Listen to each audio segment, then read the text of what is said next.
আজ আমি রান্না করেছিলাম শুক্তো। তার জন্য যা যা উপকরণ নিয়েছিলাম সেগুলি হলো আলু, পেঁপে, উচ্ছে, শিম, সজনে ডাঁটা, বেগুন, কাঁচকলা আর বড়ি।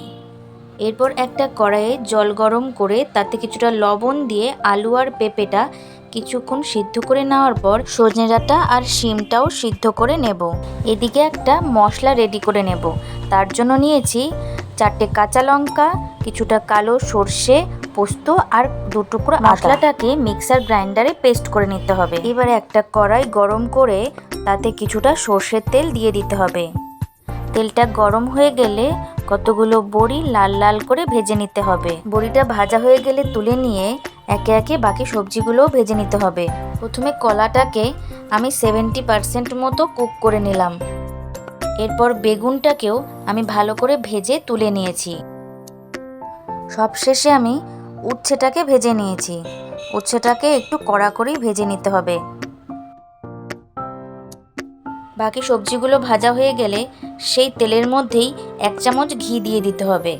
আর ফোড়নে দিয়ে দিচ্ছি একটা শুকনো লঙ্কা আর 1 টেবিল চামচ পাঁচফোড়ন। পাঁচফোড়নটা একটু ভাজা হয়ে গেলে সর্ষে পোস্তর বেটে রাখা মশলাটা ঢেলে দিতে হবে। মশলাটা একটু ভাজা হলে তাতে সিদ্ধ করে রাখা সবজিগুলো দিয়ে দিতে হবে। এবার সবজিগুলোকে বেশ কিছুক্ষণ ধরে নাড়িয়ে চাড়িয়ে মশলার সাথে কষিয়ে নিতে হবে। ভালোভাবে কষানো হয়ে গেলে ফুটিয়ে রাখা দুধ পরিমাণ মতন দিয়ে দিতে হবে।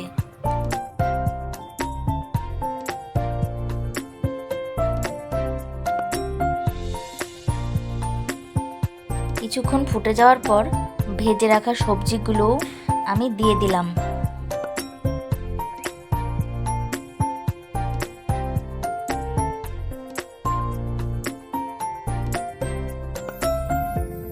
এবার অন্যদিকে একটা কড়াইয়ের মধ্যে কিছু পরিমাণ রাঁধুনি নিয়ে খালি খোলায় ভেজে নেব।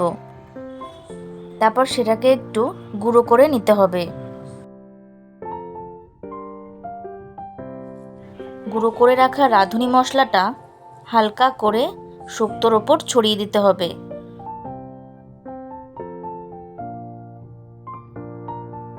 তারপর কিছুক্ষণ ধরে ফুটিয়ে নিয়ে নামিয়ে নিতে হবে।